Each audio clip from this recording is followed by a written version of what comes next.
Day 7 of being consistent. Hey guys, welcome back to my new video. So today's video is especially for all the brides to be. अब क्यों? Because I am going to tell you a bridal lehenga hack. Bridal lehenga hack बोलो या फिर for all the outfits जो भी तुम बनवाने वाले हो, ये hack उन सारे outfits के लिए है.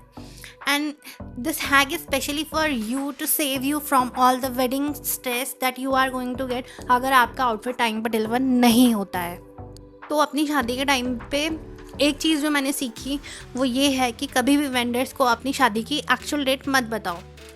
कौन से वेंडर्स जिनसे आप कपड़े खरीद रहे हो या फिर अपना ब्राइडल आउटफिट बनवा रहे हो, रिसेप्शन आउटफिट बनवा रहे हो, एंगेजमेंट आउटफिट बनवा रहे हो, कोई भी आउटफिट आप बनवा रहे हो, तो अगर वो आपसे डेट पूछते हैं कि आपकी शादी की डेट कब है तो आप उन्हें 1 या 2 हफ्ते पहले की डेट बताओ. मान लो अगर 1 दिसंबर को आपकी शादी है तो आप 1 नवंबर की डेट उनको बताओ.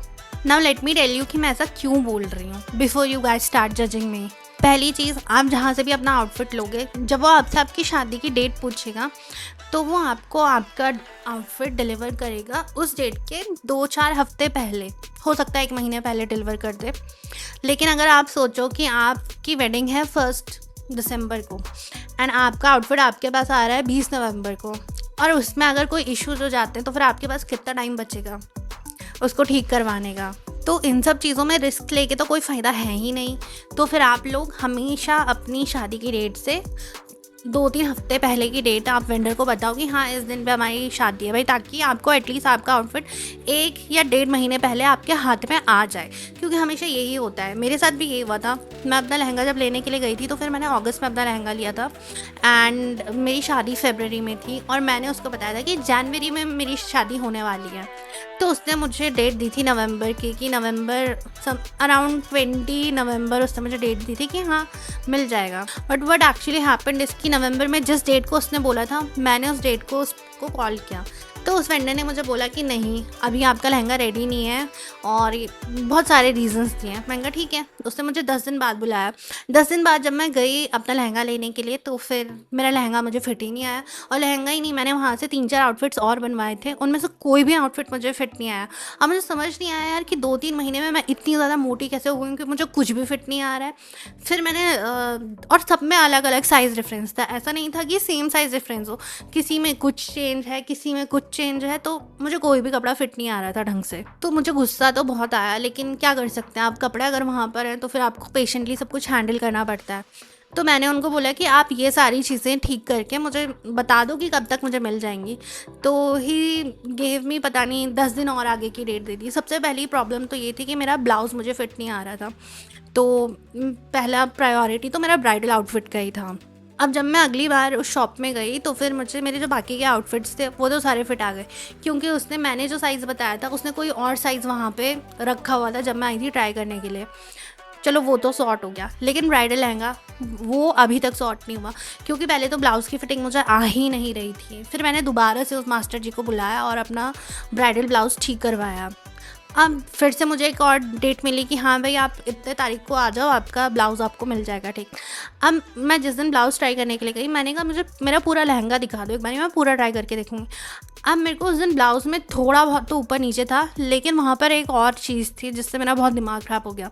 वो ये था कि जो मेरा फ्रंट दुपट्टा था उसका कलर उन्होंने एकदम ब्लैक रेड जैसा अजीब सा काला सा कलर होता है ना, वैसा कुछ करके दे दिया था. और जब मैंने उन्हें बोला कि मेरा तो ये कलर है ही नहीं तो वो मुझे कन्विंस करने लगे कि अरे लाइट की वजह से लग रहा होगा आपको, या फिर मतलब उन्होंने मुझे बथेरी चीज़ें बोली कि आपको इसलिए कलर डिफरेंट लग रहा है. लेकिन वो कलर मेरे लहंगे से मैच ही नहीं हो रहा था. एंड बहुत देर में जाके उन्होंने एक्सेप्ट किया कि हाँ उनके एंड पे गलती हुई है और ये जो कलर है वो वैसा नहीं है जैसा मैं सिलेक्ट करके गई थी. अब इसके बाद एक और डेट मुझे मिली, फिर मैं अपना लहंगा ट्राई करने के लिए गई एंड थैंक गॉड उस टाइम पे मुझे अपना लहंगा दुपट्टा सारी चीज़ें सब कुछ सही से आ गया, फिट आ गया. बट मुझे बहुत प्रॉब्लम हुई इस चीज़ में, क्योंकि मैं कब से अपने लहंगे का वेट करी थी. जनवरी की शादी बताई थी, नवंबर की डेट उन्होंने मुझे दी थी और दिसंबर में मेरा लहंगा डिलीवर हुआ. अब अगर आप सोचो कि मैं अपनी एक्चुअल शादी की डेट उन्हें बता देती और तभी इतनी सारी भसड़ मचती तो मेरे पास कितना टाइम होता है ये सब करने के लिए। सिर्फ एक मेरे पास लहंगा ही थोड़ी ना है मैनेज करने के लिए, आपके पास बहुत सारी चीज़ें होती हैं जो आपको देखनी होती है अपनी शादी के टाइम पे। सो जब भी आप अपना कोई भी आउटफिट लेने के लिए जाओ तो याद रखना कि आपको अपनी एक्चुअल डेट नहीं बतानी है, उससे एटलीस्ट 2-3 हफ्ते पहले की डेट आपको बतानी है वेंडर को। अगर आपके पास 2-4 हफ्ते का बफर होगा तो कुछ भी प्रॉब्लम हो जाए आपके पास काफ़ी टाइम होगा ये सारी चीज़ें ठीक करने के लिए। दिस इज़ वन टिप जो मैं हर ब्राइड के साथ शेयर करना चाहूँगी। हर किसी को पता होना चाहिए यार ये चीज़, क्योंकि आई नो ब्राइड, अगर आप ब्राइड हो तो आपके दिमाग में कितना स्ट्रेस होता है और कितनी चीज़ों को लेकर स्ट्रेस होता है। ऊपर से अगर ये एक स्ट्रेस और उसमें ऐड हो जाएगा तो आपको कितनी प्रॉब्लम होगी। I can totally understand that. So if you are a bride to be and आपके किसी भी जानने वाली की अगर शादी होने वाली है तो आप ये टिप उसको ज़रूर बताना, क्योंकि ये उनके बहुत सारे स्ट्रेस को बचा सकता है एंड उनका टाइम भी बचेगा इसमें। So please share this with someone who really needs this. अगर आपको ये वीडियो से थोड़ी भी कुछ हेल्प मिली हो या आपको ये वीडियो थोड़ा भी यूज़फुल लगा हो तो please don't forget to like, comment, share and subscribe and I will see you in the next video. Till then bye.